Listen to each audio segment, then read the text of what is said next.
Have you ever felt like you're just on a total emotional roller coaster? One day you're up, the next day you're completely down? Well, today we're going to dive into a single, really profound idea from the ancient Bhagavad Gita. It offers a way to find some stillness in this world of constant change, and it's all about understanding our own minds, starting with one simple but powerful question. This question really gets to the heart of being human, doesn't it? Why do our feelings, happiness, sadness, all of it, why do they feel so temporary? One minute they're on top of the world, and the next you're in a total slump. It feels like we have zero control. They just kind of show up and leave, just like the seasons. So the verse we're digging into today gives us this amazing framework for thinking about this. It uses a core analogy that is so simple, but wow, is it profound. It basically suggests we should think about our inner emotional world the same way we think about the world outside. Think about it like this. In the natural world, right? Winter comes, it stays for a bit, and then it disappears. And then summer shows up, stays for a bit, and it's gone. The verse says, hey, your inner world, it works the exact same way. Happiness and distress are just the mind's seasons. They are temporary states, not who you fundamentally are.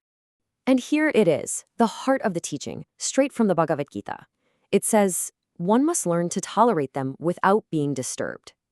That is such a direct and powerful instruction.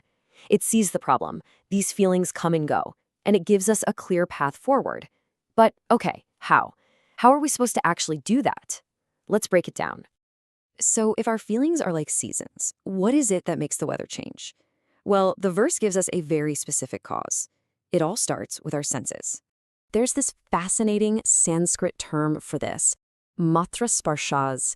It literally means the touch of our senses with the world around us. And if you think about it, that's everything, right?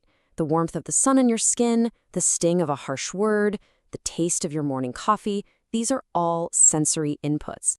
So the verse is telling us our feelings don't just magically pop out of nowhere. They are direct results of these touches, these moments of contact with the world. Okay, so our feelings are like seasons, and they're triggered by our senses. What's the next step? This is where the teaching gets really practical. It doesn't just describe the situation, it offers a direct solution. And that whole instruction is packed into one powerful word, titikṣasva, tolerate. But this isn't about passive suffering or just, gritting your teeth and getting through it. It's a call for active endurance.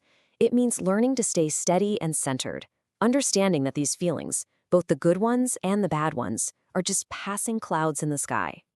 So what does this kind of tolerance actually look like in the real world? The commentary on this verse gives some amazing examples. Picture someone taking a ritual bath in an icy river in the middle of winter, or a woman cooking over a hot stove during a blazing summer. They aren't just passively enduring the discomfort, they tolerate it because they're focused on a higher purpose. They're focused on their duty.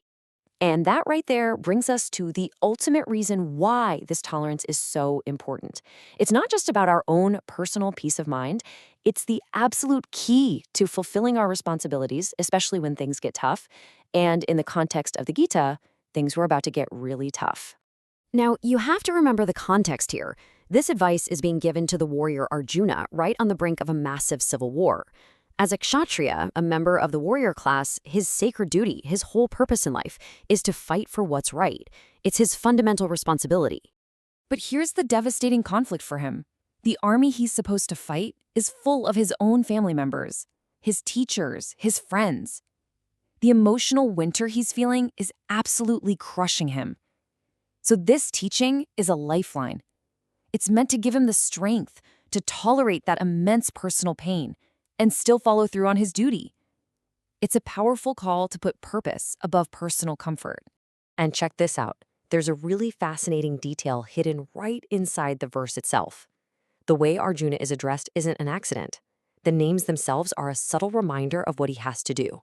So he's called Kaunteya, which means son of Kuntī, reminding him of his noble mother's side. And he's also called Bharata, a descendant of the great king Bharata, reminding him of his father's incredible lineage. These aren't just nicknames, they're a call to action.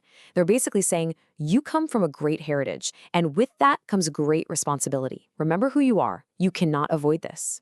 So let's trace this path all the way to the end. It all starts with that first very practical step, tolerating the constant ups and downs, the pleasure and the pain. By doing that, you can actually perform your duty without getting thrown off course. And it's through that steady performance of duty that you gain real knowledge.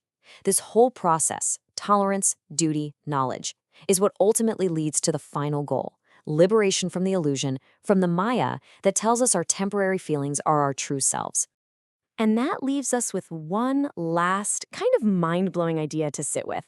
If all our feelings, our happiness, our sorrow, all of it, are just the passing weather, then who are we in this analogy? What is the part of us that's like the vast, unchanging sky, silently witnessing it all?